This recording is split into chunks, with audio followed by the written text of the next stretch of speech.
આદિભ્યો બ્રહ્મ વિદ્યા સંપ્રદાય કર્ષિભ્યો વંશર્ષિભ્યો મહદ્ભ્યો નમો ગુરુભ્યઃ સર્વપપ્લમ રહિતઃ પ્રજ્ઞાનઘનઃ પ્રત્યગર્થો બ્રહ્મેવાહમસ્મિ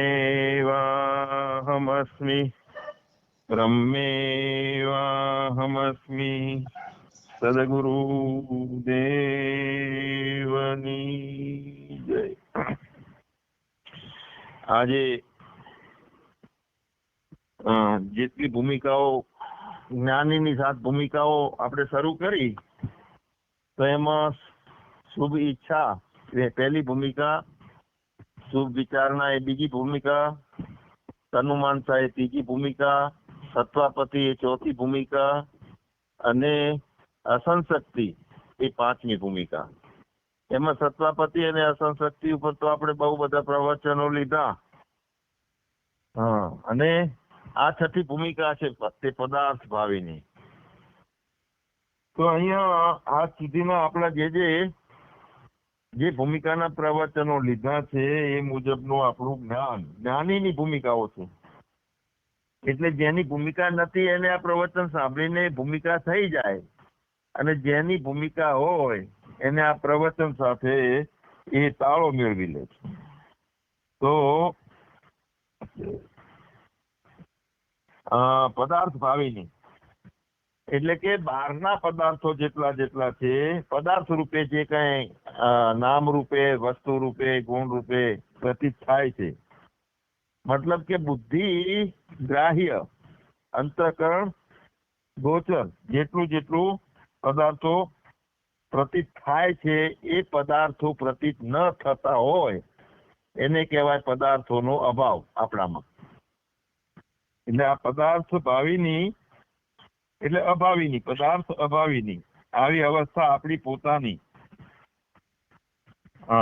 એટલે કે બહારના પદાર્થો રહે છે ખરી, એ કઈ એવો પડદો વચ્ચે નથી આવતો કે નથી હાવ એ ગાયબ થઈ જાય છે, પણ બધાય બ્રહ્મ રૂપે પ્રતીત થાય, પોતાના રૂપે બધા પદાર્થો પ્રતીત થાય છે.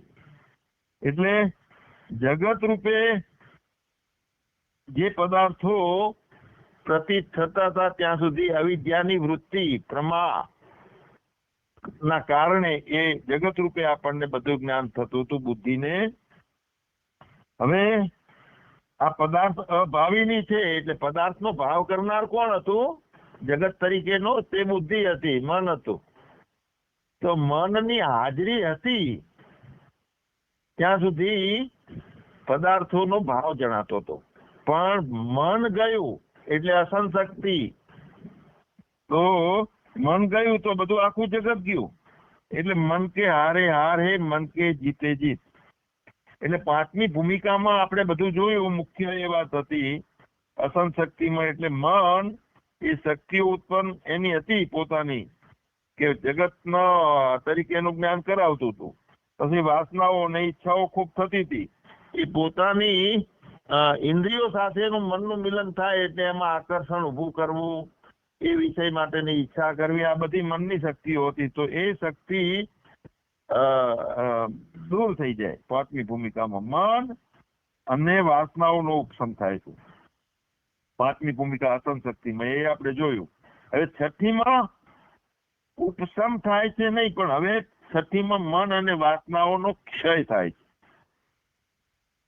એટલે ઉપશમ થવો એટલે એના ઉપરથી રાગ જતો રહેવો, વૈરાગ થવો, અને ક્ષય થવો.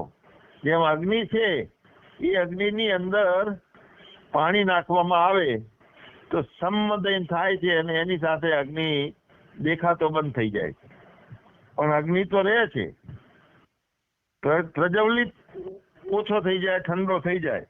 તો એમ મનને શાંત કર્યું, વાસનાઓ શાંત થઈ જઈ, પોતાનામાં નિષ્ઠા વધી. પણ જે પૂરેપૂરો ક્ષય છે એ આ 6ઠી ભૂમિકામાં. કારણ કે પદાર્થો જે છે એ જગત છે, સંસાર છે, જન્મ મરણ છે, આ બધા પદાર્થોનું જ્ઞાન જે થતું હતું એનું મુખ્ય કારણ કયું હતું? મનની હાજરી. મનની હાજરી, મન જ દ્વૈતો બનાવતું હતું. તો મન ચાલ્યું જાય. હવે અહીંયા આ વાત ખાસ જો અનુભવવાની છે કે મન છે એટલે બધો વ્યવહાર માં જરૂર પડે છે, અને દ્વૈતની ભાવનાઓ વ્યવહારમાં રહેવાની. તો વ્યવહારમાં વધારે પ્રમાણે શું થાય છે? દ્રશ્ય ઉપર અનુરક્તિ થાય. દ્રશ્ય અનુરક્તિ રહે છે, એટલે જે જણાય છે એને ન્યાય આપવો પડે છે. મતલબ એટલે કે જે દેખાય છે એમાં મન ચાલ્યું જાય છે. અને તો મન ચાલ્યું જાય છે જે દેખાય છે એની અંદર, તો જ એની ક્રિયાઓ થાય છે, વ્યવહાર થાય છે. તો પ્રમાણનો વિચાર અને પ્રમાતાનો વિચાર એ બંને વ્યવહારિક દશામાં થતો નથી. સ્વપ્નની અંદર જે મન જતું રહે છે, તો જતું રહે છે ને, જતું હોય છે. સ્વપ્નની અંદર મન જતું હોય છે, અને સ્વપ્નનું જ્ઞાન સાચું છે કે સાચું નથી એનો વિચાર થતો નથી. કેમ કે મન હતું એ પોતે સ્વપ્ન બનવા જતું રહ્યું. તો મન પોતે સ્વપ્ન બને છે, તો ચાલુ સ્વપ્નની અંદર મન એ સ્વપ્નને ઊભું કરે છે. તો એમાં એ વખતે એવો વિચાર ઊભો થતો જ નથી કે આ ખોટું છે, કે આ જ્ઞાનમાં જરૂર છે. તો સ્વપ્નનો જે દ્રષ્ટા એ સાચો છે કે સ્વપ્નરૂપ છે એનો ખ્યાલ નથી આવતો. વિચાર કરીએ તો, કારણ કે વિચાર કરવાના વખતે એની દશા જ એવી હોય છે, મન જ પોતે બની ગયું હોય છે બધું. એટલે સ્વપ્નનો દ્રષ્ટા સાચો છે કે ખોટો છે એ કોઈ વિચારનો સમય એ વખતે હોતો જ નથી, કારણ કે મન તો એનામાં મગ્ન હોય છે, જગત બનવામાં, જગત જાણવામાં, જગતની અનુભૂતિ કરવામાં. તો જાગૃત દશામાં ખબર પડે. સ્વપ્નમાંથી જાગ્યા પછી આપણને ખબર પડે છે કે આ સ્વપ્નમાં જે કઈ ત્રિપુટી હતી, જ્ઞાતા, જ્ઞેય અને જ્ઞાન, એ ત્રિપુટી સાચી નથી. એટલે પ્રમાતા હતો જીવાત્મા, પ્રમાણ હતી બધી ઇન્દ્રિયો, પ્રમેય એટલે આખું દ્રશ્ય જગત ઉભું કર્યું હતું સ્વપ્નમાં. એ સાચા જાગ્યા પછી નથી, સાચા નથી. સ્વપ્નમાં સાચા છે એવું જ લાગે છે. કેમ કે મન જે છે એને સાચા ખોટા કરવાનો એ હોતો જ નથી. એની જગત રૂપે જ દશા હોય છે આખી. તો વાસનાનો અને મનનો ક્ષય થાય. હવે એ વાસનાનો અને મનનો ક્ષય બંને જ વચ્ચેથી કાઢી નાખ્યું છે, તો જગતનો ભાવ ક્યાંથી થાય? મન જ્યાં સુધી જગત રૂપે છે ત્યાં સુધી જગત સાચું લાગે છે. મન વચ્ચેથી ક્ષય થઈ જાય તો બાકીનું પ્રતીતિ માત્ર જગત રહે છે. એટલે કે આવા જે ઉદાસીન એમાં મન અને વાસનાનો ક્ષય થઈ ગયો છે, એવી દશામાં આપણને દ્વૈત ની કોઈ લકીરી બનતી નથી, બેપણાના કોઈ ભાવ બનતા નથી. તો ભાવ શું બને છે? તો જગત બધું મારા રૂપે છે એવો ભાવ બને છે. ના, મેરે અપને સિવા કુછ નહીં, મેરે અપને સિવા કુછ નહીં. દ્વૈત નથી દેખાતું એના કારણે મન નથી હોતું, એના કારણે દ્વૈત નથી ઊભું થતું. દ્વૈત નથી ઊભું થતું તો મારે આ કરવાનું છે અને હું આ કરું છું એ પણ ઊભું થતું નથી. ગુણોના કારણે હું આમ હાલી ડોલી જઉં છું અર્જુનની જેમ, એવું પણ દેખાતું નથી. તો બારેથી કેવો લાગે? કે મૌન જેવો લાગે, શાંત જેવો લાગે, બધાથી ઉદાસીન હોય એવો લાગે. મતલબ કે સુસુપ્તિ જેવો, એકદમ સ્થિર થઈ ગયો હોય ને એવો દેખાય. પણ છતાં પોતે અંદરથી પોતાના સુખમાં મસ્ત હોય, ભરપૂર. કારણ કે દ્વૈત નથી બનતું, બીજું કઈ એનામાં બનતું નથી. તો અહીંયા આપણે કેટલીક ભ્રાંતિઓ છે, બહુ મહત્વની ભ્રાંતિઓ જ્ઞાનની દશામાં. એ ભ્રાંતિઓનું પણ આજે સોલ્યુશન કરશે. એ ભ્રાંતિ કઈ છે કે બ્રહ્મ રૂપે જગત જોઈએ છીએ તો સંસારના વ્યવહારો થાય છે, તો સંસારના વ્યવહારોથી સુખ મળે છે, એ બ્રહ્મનું સુખ છે. એ ખાસ ભ્રાંતિઓ ઉડાડવાની છે. એ લઈએ આગળ આપણે.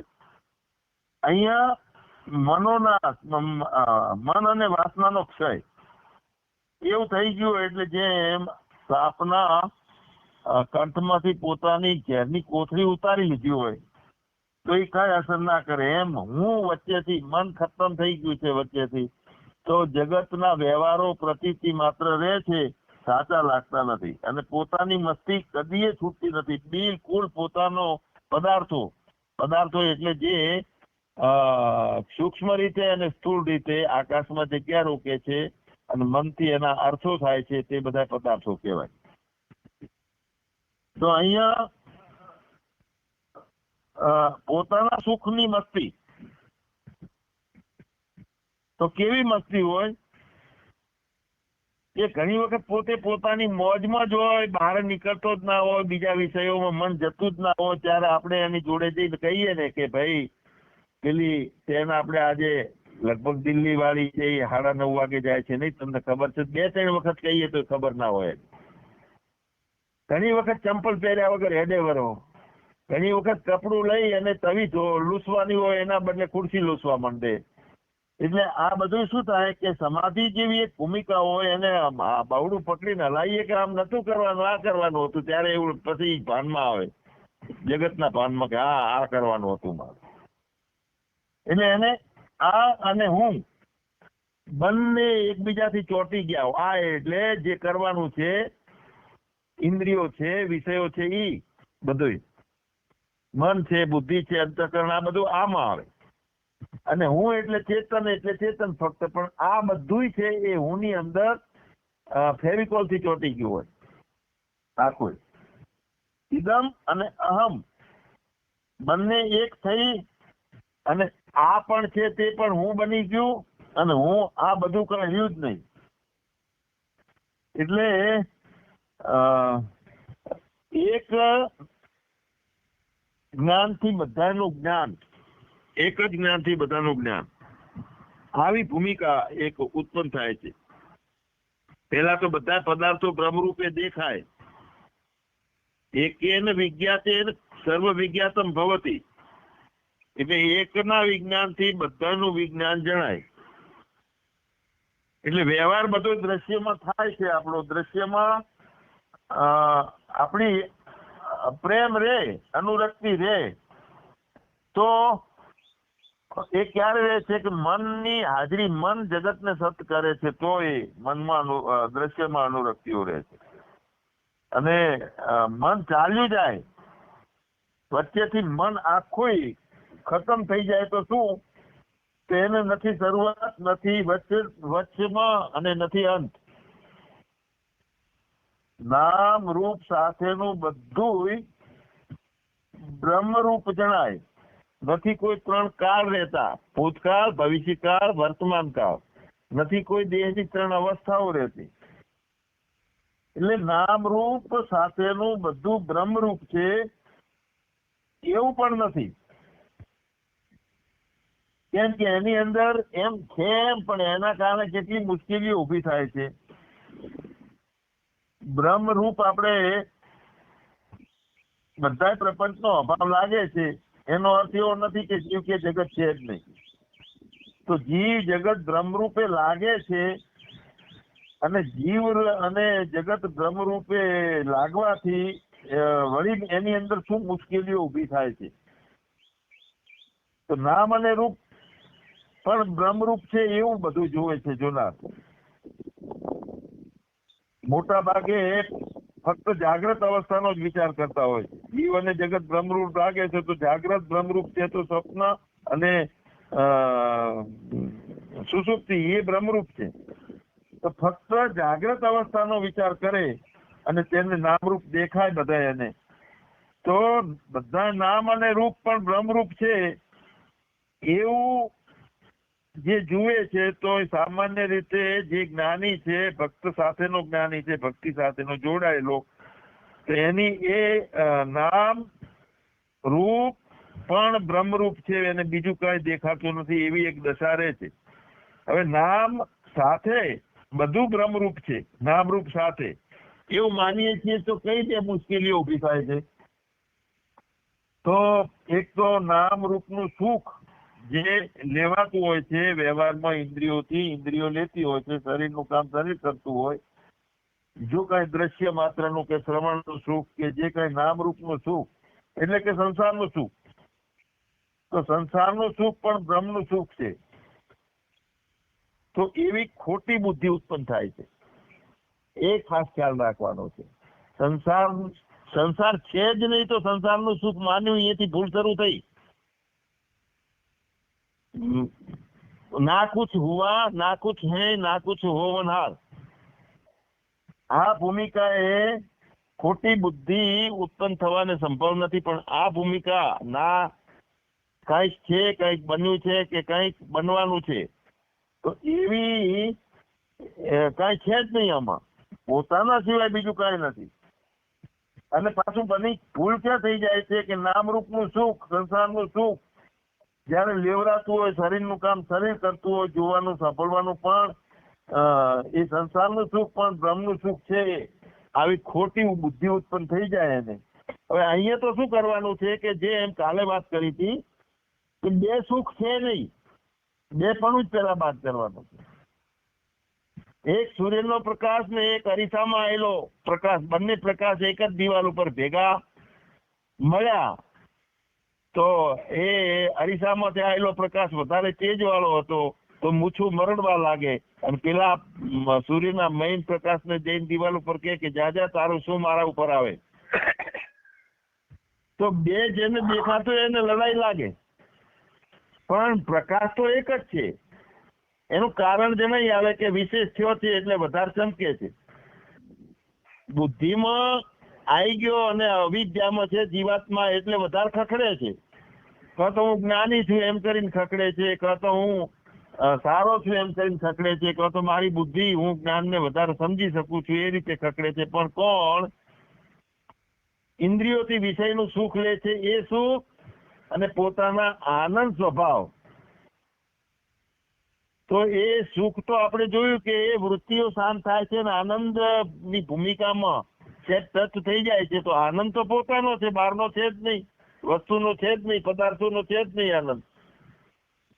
તો અહીંયા એક ખોટી બુદ્ધિ જે ઉત્પન્ન થઈ જાય છે. આપણું નામ રૂપનું સુખ એટલે સંસારનું સુખ પણ બ્રહ્મનું સુખ છે. એટલે કે જેટલા પદાર્થો કે નામરૂપથી જેટલું સુખ મળે છે એને આપણે આપણું સમજીએ છીએ, તો આપણી આ મોટી ભૂલ છે. આપણું નથી. આપણી અંદર એવી ભૂમિકા છે કે કાંઈ પેસી શક્યું નથી, પેસી શકતું નથી, પેસવાનું નથી. કારણ કે બીજું કઈ હોય તો નાસતે વિદ્યતે ભાવો, ના ભાવો વિદ્યતે અસત. બીજું કઈ બન્યું જ નથી. અજાતવાદ એટલે પદાર્થોનો અભાવ જ છે કાયમી. કોઈ પદાર્થો એમાં છે જ નહીં પોતાના સ્વરૂપમાં. તો ખોટી બુદ્ધિ ઉત્પન્ન થવા માટેનો એક આ સંશય આપણો રહી જાય કે જેટલું સંસારના વિષયો દ્વારા, ઇન્દ્રિયો દ્વારા જેટલું સુખ મળ્યું છે એ ખરેખર તો એ બ્રહ્મનું સુખ છે. ના, એ વિષય ને આપણે આપણી વિવેક બુદ્ધિથી એ સુખને જાણી લેવાનું કે આ ઊભું થયેલું સુખ હતું, તો એમાં નામ રૂપાત્મક ક્રિયાઓ બધું બાદ કરો, પણ આપણને આપણું સાચા આનંદનું ભાન કરાવવા માટે આ એક સંજોગ આવ્યો છે. તો સંજોગો બધા છોડવાના, પોતે છૂટતો નથી ક્યાંય. એટલે પોતાનાથી વિરુદ્ધનું જે કઈ ઉભું થાય, સચ્ચિદાનંદ રૂપાય, સત એટલે કાયમ માટેનો, ચિત એટલે ચેતન, અને આનંદ સ્વરૂપ એટલે એમાં કાંઈ પહેતું નથી. બહારનો વિષયોથી, સુખોથી, ઇન્દ્રિયોના સુખોથી મળેલું સુખ છે તે પોતાનું સુખ નથી. અને ઇન્દ્રિયોના સુખથી સુખ મળ્યું છે તો એ ભ્રાંતિ છે એવું તરત ખ્યાલ આવે. કોઈ પણ શબ્દો, એના અર્થો, કોઈ પણ વર્તાતું હોય એની ભ્રાંતિઓ ક્યાંય ટકતી નથી. કેમ કે હું અસંગી છું, મેરે અપને સિવા કુછ નહીં. લાડવો બની ગયો અને લાડવા સિવાય બીજું કઈ છે જ નહીં. કોઈ નોખી નોખી વૃત્તિઓ નથી, નોખું કોઈ વિષય નથી. હવે આ ભૂમિકામાં આપણે આગળ વધ્યા તો જાગ્રત, સ્વપ્ન, સુષુપ્તિ અને તુર્યગા એ 4 અવસ્થાઓનો આપણે વિચાર કરીએ પછી કે શું છે આ બધું. તો એ રીતે વિચાર કરતા કરતા કરતા નામ અને રૂપ રહેતા નથી. હવે એ નામ અને રૂપ રહેતા નથી, બાદ થઈ જાય છે ને આ આપણા જ્ઞાનીની અવસ્થાની પાપા પગલી છે, એ કઈ સંપૂર્ણતા નથી. કેમ કે વેદાંતનો જે સિદ્ધાંત છે, વેદાંત એટલે જે અનુભવીઓ છે, જે બ્રહ્મનિષ્ઠ છે, એ તો એમ માને છે કે શરૂઆતે નથી કાંઈ, અંતે નથી, અને વચમાં કાંઈ નથી. જય હો. કાંઈ છે જ નહીં ને. સ્વપ્ન પહેલા ખોટું કે પછી ખોટું કે વચમાં ખોટું કેજો? સ્વપ્ન સાચું જ નથી. પહેલા એ ખોટું, પછી એ ખોટું, વચમાં ખોટું, પછી જાગ્યા પછી ખોટું ના, વચમાં ખોટું છે એ વખતે, અને બન્યું ત્યારે ખોટું છે. પદાર્થનો અભાવ ક્યારે કે તમે ખોટાને સાચું માની લો છો ત્યારે ભાવ થઈ જાય છે, કરતાપણાનો, અવાપણાનો, મેળવવાપણાનો, બંધનનો. ઊંઘમાં અને સમાધિમાં નામ અને રૂપ નથી. જાગ્રત અને સ્વપ્ન વચ્ચે પણ નામ રૂપ વાળો પ્રપંચ જે છે એ મિથ્યા છે. તો ઊંઘમાં અને સમાધિમાં નામ અને રૂપ નથી, તો એ સમાધિ જાગ્રતને થોડી કઈ પાછું સાચું માની લે. સમાધિ એટલે સમાધિ, સમાધિમાં બીજું કઈ નથી. જાગ્રત એ ઊંઘ છે, સ્વપ્ન એ ઊંઘ છે, ઊંઘે ઊંઘ છે, ત્રણેય છે એ તુર્યા છે, બીજું કઈ નથી. ત્રણેય છે એટલે તું રિયા, બીજા બધા ગયા. એટલે નામરૂપ વાળો પ્રપંચ કાયમી મિથ્યા છે, એની શરૂઆત થઈ નથી, સાચો માન્યો નથી, અને ખોટો કરવાનો નથી. પ્રપંચ એટલે એ હતો જ્ઞાનની એક ભૂમિકા માટે. અજ્ઞાન બધા જોયું છે, અનુભવ્યું છે, એટલે શબ્દોમાં નીકળે, પણ લક્ષ્ય શું છે? એક જ, કોઈ અંદર પદાર્થો નથી. હવે નામ બ્રહ્મ છે, એ નામ અને રૂપ એ બ્રહ્મે ઉભો કર્યો છે. ભાઈ આપણે કહીએ છીએ ને કે ચેતન ના અજવાળે સારી સૃષ્ટિ રચાય,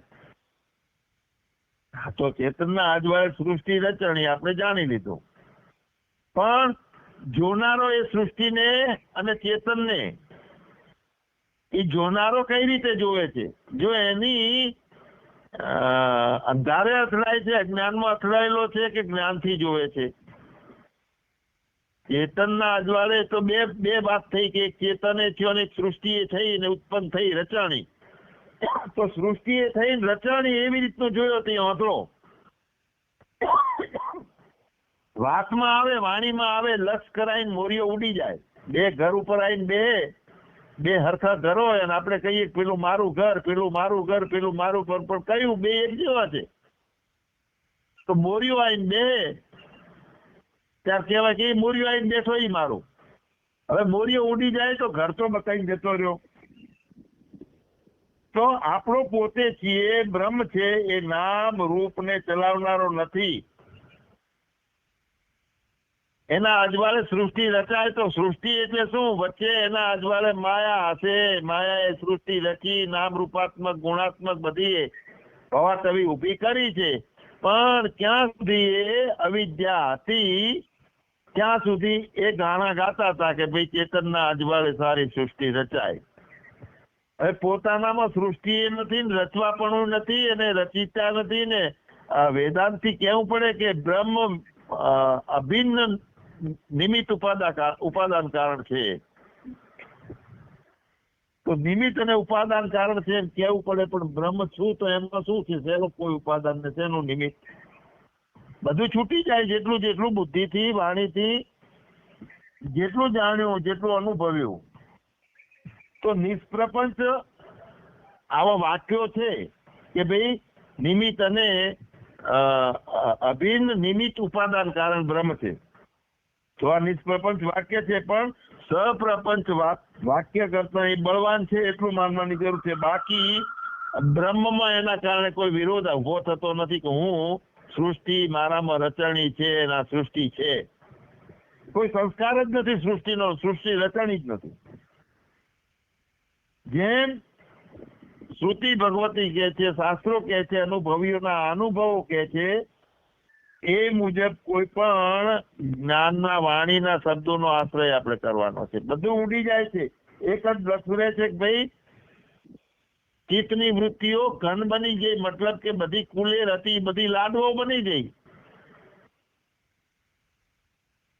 સચ્ચિદ આનંદ ત્રણે એક રૂપે છે અને કાંઈ નથી, પોતે જ છે. ભક્તો ભલે આ સૃષ્ટિની રચના છે એ ગણે છે, પોતાના ભક્તિ છે એને મેઇન ગણે છે, અને સૃષ્ટિની રચનાને ગૌણ ગણે છે. ભક્તો તો બરોબર છે, ગૌણ ગણે છે, પણ ગૌણ તો ગણે છે ને. ભક્તિ એટલે બે નું એક થઈ ગયું, જોડાણ થઈ ગયું, એક બીજામાં ઓતપ્રોત થઈ ગયો. બે પાણી દેખાતા હતા, નદીનું અને સમુદ્રનું, બે નું એક થઈ ગયું. બાકી પાણીમાં બે જણા હતા કોઈ? પાણીમાં નદી હતી, સમુદ્ર હતો, એકે નતું. પાણી એટલે પાણી જ હતું. તો નામ અને રૂપ સાથેનો બ્રહ્મ એનાથી વિરુદ્ધ સ્વભાવ વાળો, એટલે કે સૃષ્ટિનો કર્તા કે રચયિતા કે અધિષ્ઠાન કે નિમિત્ત કાંઈ બનતો નથી. નામ અને રૂપમાં પણ આપણે ભગવાન જોઈએ છીએ. એ વાત આવતી હોય તો નામ અને રૂપનો સંસ્કાર અંદર ઘાલ્યો છે ને એમાં ભગવાન જુઓ છો તમે. તો અહીંયા વાત એ છે કે નામ રૂપનું સુખ, માયાનું સુખ પણ બ્રહ્મનું સુખ છે, એવી ભૂલ થઈ જાય છે આના કારણે. નામ અને રૂપનું સુખ એટલે કે માયાનું સુખ તે બ્રહ્મનું સુખ છે. હવે બ્રહ્મની આપણે લક્ષણ, સ્વભાવ લક્ષણ જોઈએ તો મેરે અપને સિવા કુછ નહીં. તો એને સુખ કોઈ છે આખું કે ભેગું કે કશું માયાનું છે કે એવું કઈ છે? પોતે આનંદ સ્વભાવ છે, બીજી કોઈ વાત નથી આમાં. જય હો.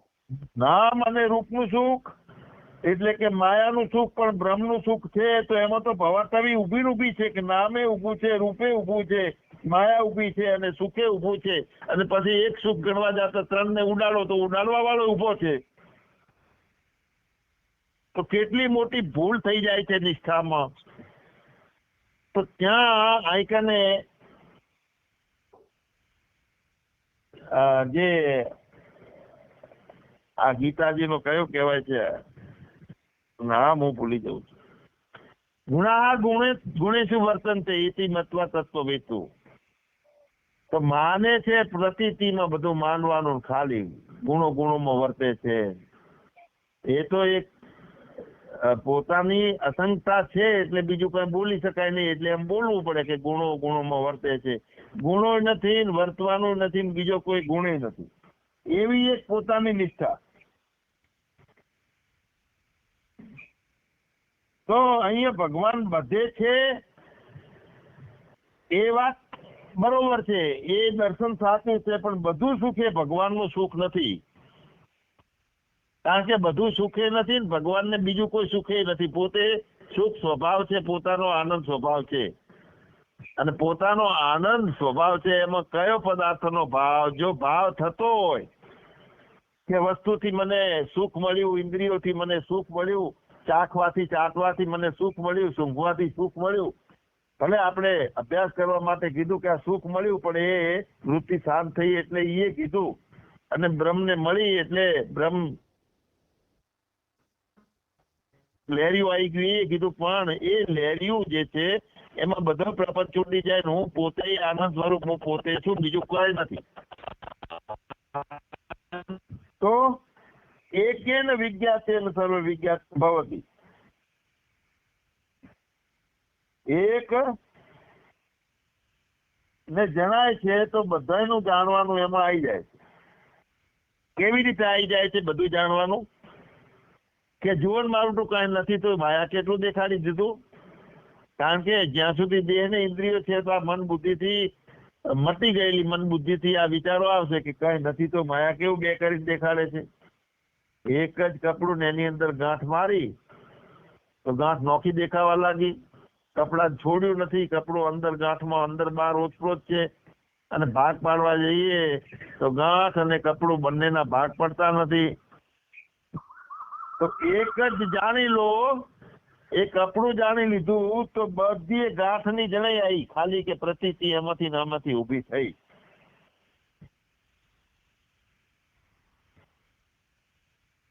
એટલે બ્રહ્મ જ્ઞાન આપણને થઈ ગયું તો જેટલા પ્રપંચ વાસ્તવિક, એનું પ્રપંચનું જે વાસ્તવિક સ્વરૂપ હતું એ વાસ્તવિક સ્વરૂપ ઓટોમેટિક સપનાની જેમ સપનું ઉડે છે, ઉડાડવું પડતું નથી.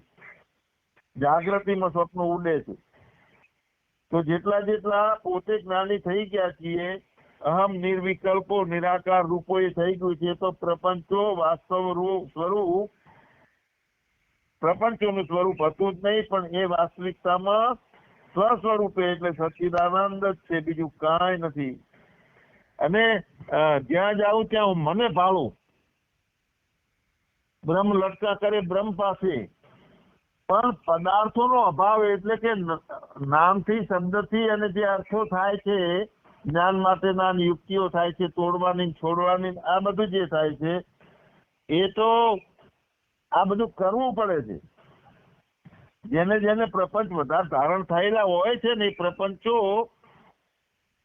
રહે છે એના માટે આ બધા શબ્દો છે, પ્રપંચો રહે છે એના માટે શાસ્ત્રો છે, પ્રપંચો રહે છે એના માટે આ બધું છે. બાકી બ્રહ્મ જ્ઞાનીને પોતાની નિષ્ઠા સિવાય કોઈ વિધિ નથી, કોઈ નિષેધ નથી, કાંઈ છોડવાનું નથી, કાંઈ કરવાનું નથી, કોઈ ઉપાસના નથી. અને દેહના ભોગે સમાજમાં રહેવા માટે, સમાજની રીતમાં જે કંઈ કરતું હોય તો એનો વિરોધી નથી. જેને જે કરવું હોય કરે, પણ મને ખબર છે કે મારા સિવાય બીજું કાંઈ નથી નથી નથી ને નથી. જય હો. આત્માના જ્ઞાનથી બધું જાણી શકાય છે. એટલે કઈ રીતે જાણી શકાય છે? પોતે જાણી લીધું તો પોતાના અંદરથી કલ્પિત ઊભું થયું, એનાથી કલ્પિત ઊભું થયું, એનાથી કલ્પિત કાર્ય થયું, કલ્પિત કાર્યથી કલ્પિત સુખ મળ્યું. તો કલ્પિત સુખ એ બ્રહ્મનું સુખ નથી. બ્રહ્મ પોતે સુખ સ્વરૂપ છે, આનંદ સ્વરૂપ છે. તો આ બધા જે છે પોતાના જ્ઞાનથી બધું જાણી શકાય છે. તો આ બધા પ્રતીક વાક્યો છે. સર્વ જાણી શકાય છે, બધું જાણી શકાય છે. તો બધું એ શબ્દનો મતલબ શું થયો? સર્વ તત્વ, બધું જ તત્વ તે તારા રૂપે. એટલે કે